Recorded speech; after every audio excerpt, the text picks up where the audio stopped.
धन्यवाद सभापति महोदय। ये पानी, जल, जब इसके संदर्भ में बात करने के लिए मुझे अवसर दिया तो मेरे ध्यान में आया कि मैं किससे बात करूं, किस आधार पर बात करूं।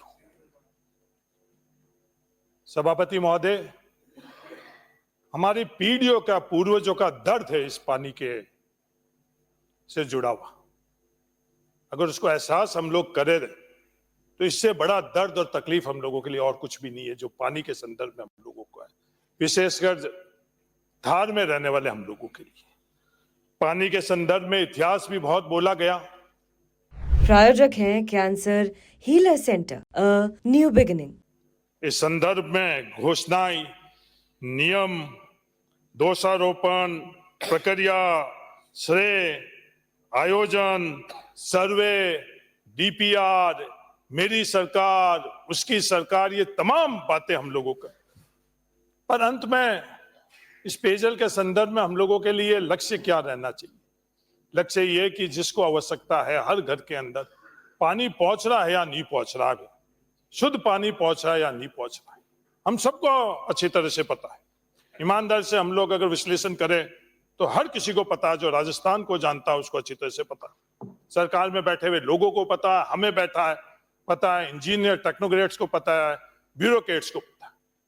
पर इस जल के संदर्भ में हम लोगों का, मेरा मानना है कि हम लोगों का दृष्टिकोण अलग रहना चाहिए, क्योंकि इस समस्या का समाधान हम लोगों के लिए प्राथमिकता से, पीढ़ियों से।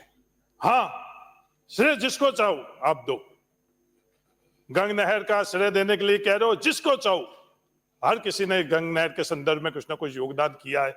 आपकी नजर के अंदर गंग नहर का वहां के उस समय में जो इस व्यवस्था के अंदर अज्ञावान लोग थे उनको श्रेय देना चाहे आप लोगों ने दिया तो दो, मुझे व्यक्तिगत तौर पर इससे कोई भी आपत्ति नहीं।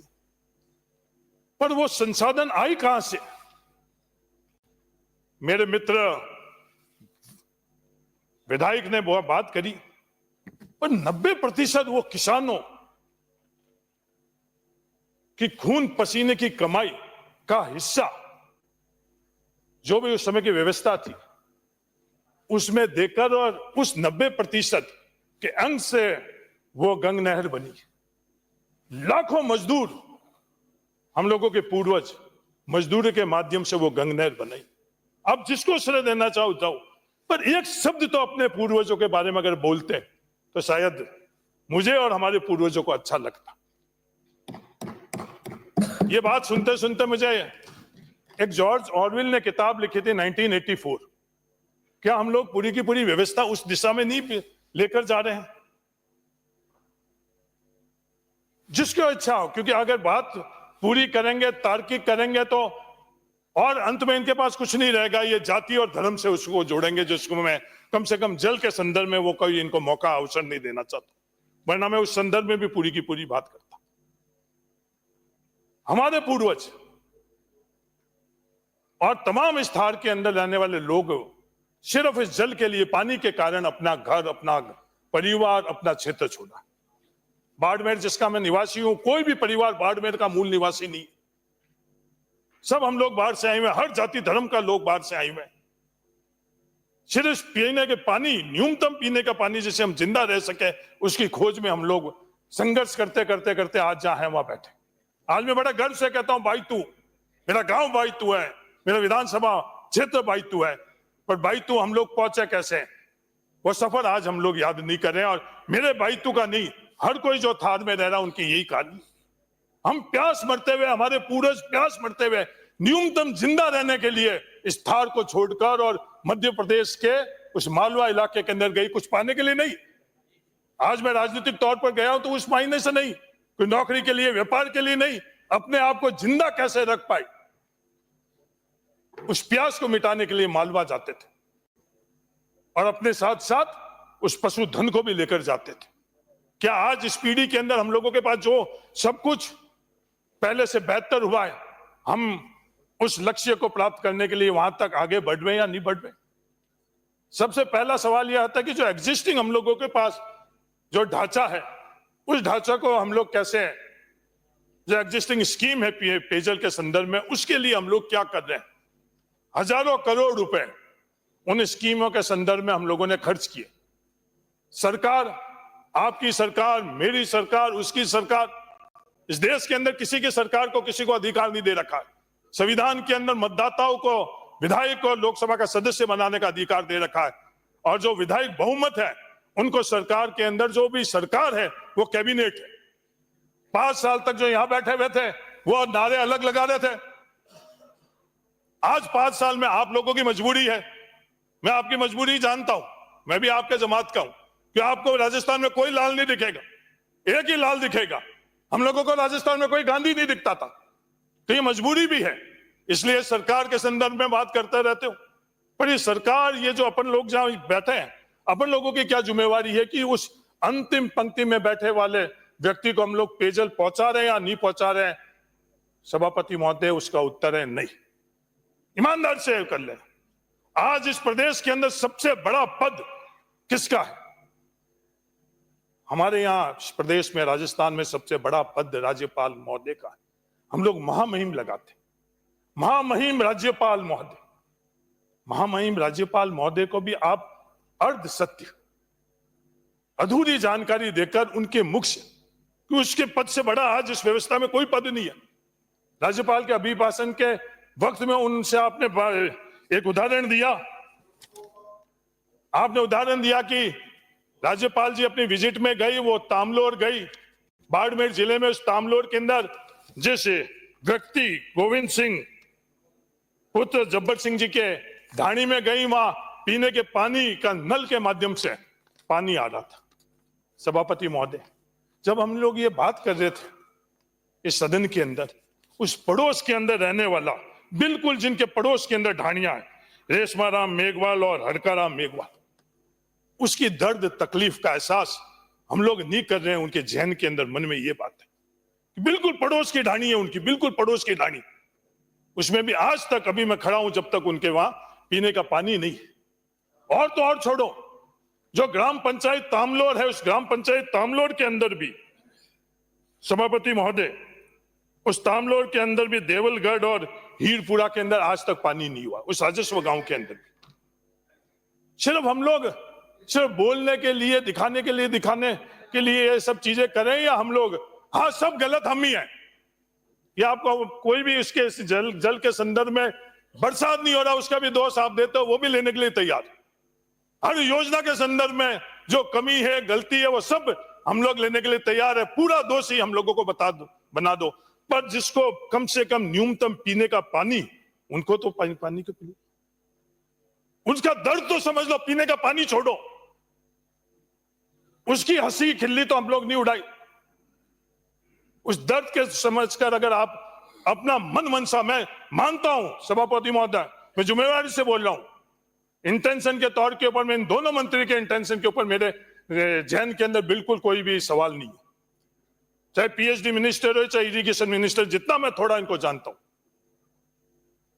सेक्रेटरी के तौर पर भी मैं इन दोनों सेक्रेटरीज को जानता हूं, मेरे मन के अंदर बिल्कुल भी 0% संशय है कि इन दोनों, बाकी की बात नहीं कर रहा हूं मैं, बाकी किसी की बात नहीं कर रहा हूं, किसी की गारंटी नहीं ले रहा हूं कि उनके इंटेंशन सही है या गलत है, पर इन 4 व्यक्तियों के संदर्भ में जो प्रशासनिक तौर के ऊपर और सरकार के तौर पर इन विभाग को नेतृत्व कर रहे हैं, इनके इंटेंशन में कहीं भी कमी नहीं। पर क्या सामूहिक तौर पर हमारी जिम्मेवारी नहीं बनती कि हम लोग वो जो एग्जिस्टिंग स्कीम्स है, चाहे वो हैंडपंप है, ट्यूबवेल है, अंडरग्राउंड वाटर से बनी हुई है, सरफेस वाटर से जो स्कीम बनी हुई है, सबसे पहले उनकी स्थिति क्या है, क्या वो सब ठीक चल रही है?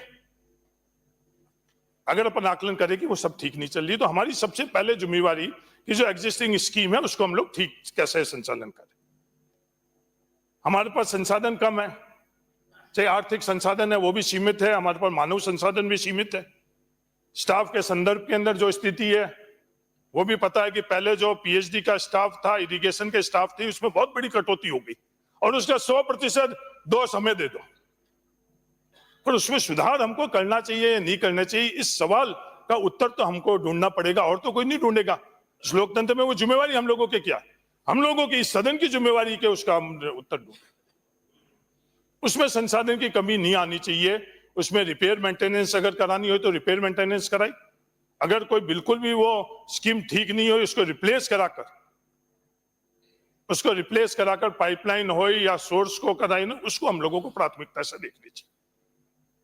उसके बाद में जो सबसे ज्यादा चर्चा देश दुनिया और इस सदन में हो रही है जेजेएम स्कीम, वो जेजेएम स्कीम के बारे में सबसे आपको मुबारकबाद। आपको पहले बनाने वाले जो स्कीम के समय मंत्री जी थे, मेरे छात्र जीवन में बाबू सिंह जी को पता है, आमने सामने हमने चुनाव लड़ा, उनको मुबारकबाद।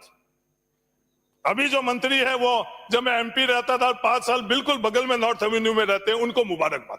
जिसको देना मुबारकबाद दे दो, और कमियां है वो सब हमको दे दो। पर उस जेजेएम स्कीम है, इसको समझने की आवश्यकता है। जो जेजेएम स्कीम बनी, कोई भी स्कीम, कोई भी रणनीति 100% सही नहीं रह सकती, ये भी हमने को मानना पड़ेगा। जेजेएम स्कीम को जितना अपन ने समझ के जो पहला कदम अपन ने उठाया सर्वे के संदर्भ में, आज सबसे बड़ी त्रुटि उस सर्वे में ही है।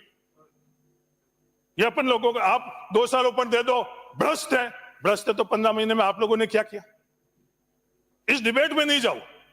जो भ्रष्टाचार का जिनको सर्टिफिकेट मिला हुआ है वो आप लोगों के पास में बैठे हैं, उन्हीं पोजीशंस में बैठे हैं, वही ठेकेदार है, वो सब चीजें अलग है। क्योंकि सबसे बड़ी चुनौती क्या है सभापति महोदय? हमारी सबसे बड़ी दुश्मन है L1। जो L1 के आधार के ऊपर आपको टेंडर उसी को देना पड़ेगा। या तो इस प्रक्रिया के संदर्भ में अपन चर्चा करें कि जो हमारी सबसे बड़ी दुश्मन L1 है, इससे निजात कैसे पाए। वो उसके अंदर बिल्डिंग के अंदर कम भी आ जाता है, सबको पता है, उसके अंदर ही उसको काम करना पड़ता है। इसके संदर्भ में हम लोग चर्चा नहीं करेंगे। कम से कम पेयजल के संदर्भ में ये L1 का जो भी हम लोगों की समस्या है, इसके बारे में हम लोगों को समझना चाहिए। और हो सकता है ये ताकत हमारे पास है लोकतंत्र व्यवस्था में, कोरोना के वक्त में जो ताकत हम लोगों के पास थी लोकतंत्र में, उसका इस्तेमाल कर हम लोगों ने परचेज भी की, फैसले भी की। वो ताकत और अनकॉन्स्टिट्यूशनल ताकत नहीं थी। तो ये जो L1 के संदर्भ में मेरा निवेदन है कि इसको भी आप लोग देखो। अब ये सवाल है कि जब सर्वे में कमियां रह गई तो सर्वे को हम सुधार कैसे करें? जो सर्वे और नीचे धरातल के अंदर बहुत बड़ा गैप है, उसको हम लोग मिटे कैसे? डेविएशन के संदर्भ में विभाग पहले ही फैसला ले चुका है। विभाग क्या मंत्री हो मंत्री जी, ये जो भ्रम भ्रांति फैला रहे हैं कि आप 15 महीने के मंत्री है, ये ओनरशिप लो आप। और पीडीओ में आगे भी आपको मंत्री के तौर पर ही याद रखेंगे, ये ओनरशिप लो। क्योंकि ये भ्रांति फैलाई जाती है कि सब छोड़ो, पहले वाले की जिम्मेवारी नहीं लो, हर उत्तर के अंदर हर बात में। तो जो डेविएशन का प्रावधान है, उस डेविएशन के प्रावधान से हम लोग जो सर्वे में त्रुटियां है, कमी है, उसको हम लोग दूर कैसे करें। दूसरा ये कि जो पंपिंग स्टेशन, क्योंकि पहले हम लोगों ने जो इकाई मानी थी वो राजस्व गांव को इकाई मानी। 2011 के जनगणना के आधार पर राजस्व गांव को बनाया। राजस्व गांव बहुत बड़े थे, एक ग्राम पंचायत सभापति महोदय, एक ग्राम पंचायत भी 80 किलोमीटर की थी। तो उसके संदर्भ में भी मेरा निवेदन है कि वो डेविएशन के बाद में जो ये पंपिंग स्टेशन एडिशनल का ही करने। दूसरी गुणवत्ता के संदर्भ में भी, गाय के संदर्भ में हम लोग बहुत बोलते हैं, जय गौ माता, पालना छोड़ दिया है, पर पूजन और नारों के अंदर तो हम लोगों ने गायों को छोड़ा नहीं। पर सभापति महोदय जो प्रावधान था 40 लीटर इस रेगिस्तानी इलाके के अंदर इंसान के लिए और 30 लीटर पशुधन के लिए, मैं 200 रुपये नहीं है, क्योंकि सच्चाई के अंदर आएंगे तो और आपको तेरी मेरी लगेगी। किसने भी किया इस रेगिस्तानी इलाके के अंदर, वो प्रावधान हमने केंद्र सरकार ने वो प्रावधान में तब्दीली कर अब सिर्फ 55 लीटर कर दिया। तो 55 लीटर अपन इंसानों को तो मिल रहा है, उसके अंदर जो जिस गाय को अपन पूछते हैं उसका हक और अधिकार नहीं मिल रहा। तो इसके बारे में भी मंत्री जी मेरा निवेदन है कि आप केंद्र सरकार के अंदर विशेषकर जो रेगिस्तान इलाके में पशुधन से ज्यादा संख्या हमारे पशु में है, इंसान से ज्यादा पशुधन की, उसके संदर्भ में एक सैद्धांतिक वहां से प्रावधानों में परिवर्तन नहीं करोगे जब तक इसके बढ़ेगी नहीं। पीने के पानी के संदर्भ के अलावा जो आज की स्थिति है, जो मोहनगढ़ जो इंदिरा गांधी नहर के माध्यम से पानी आ रहा है, वहां पंपिंग स्टेशन नहीं चल रहे हैं। मैंने कई दफे बोला, वहां पंपिंग स्टेशन 10 है, ऊर्जा के कारण, बिजली के कारण वो पंपिंग स्टेशन 1 और 2 चल रहे। जो भी व्यवस्था कर रखी है सभापति महोदय, शहर के लिए अलग, गांव के लिए अलग व्यवस्था, क्या ये सही है? अगर सही है तो हम लोग सर्वसम्मति से इसकी स्वीकार्यता कर दें कि जयपुर में मैं रह रहा हूं, बाड़मेर में मैं रह रहा हूं, जोधपुर में मैं रह रहा हूं, पीने के पानी के लिए हमारे कोई भी हक और अधिकारों में कटौती नहीं। अगर मैं ढाणी में रह रहा हूं बात तो समाप्त सभापति कीजिए। महोदय 3-3, 4-4 महीने से हम लोगों को पानी नहीं मिला। 3-3, 4 में बड़ी जिम्मेवारी से कह रहा हूं। अभी जो एमएलए महोदय कह रहे थे आईजीएनपी से, एमएलए साहब जैसलमेर श्री एमएलए रामविलास जी। साहब, आप फैसला कर लो कि 5 साल के रामविलास अंदर जी। जो पानी का प्रबंधन की व्यवस्था थी और 2 वर्षों के अंदर थी, अगर किसानों को सही मिल रहा है, सब कुछ सही है, तो बाड़मेर जैसलमेर के किसान, इनसे ज्यादा विश्वास किसी के नहीं करना, महादेव जी का भी नहीं करना। समाप्त कीजिए। अगर समाप्त 2 बारी के अंदर इनको अंकित आईजीएनपी नहीं होगा। रामविलास धन्यवाद जी। सभापति जी। आपने मुझे भाग संख्या 41-42 पेयजल और सिंचाई पे मांग पर बोलने का अवसर प्रदान किया। महोदय, जैसा कि सदन को विदित है कि आदरणीय मुख्यमंत्री श्री भजनलाल शर्मा जी के प्रायोजक हैं cancer healer centre, a new beginning.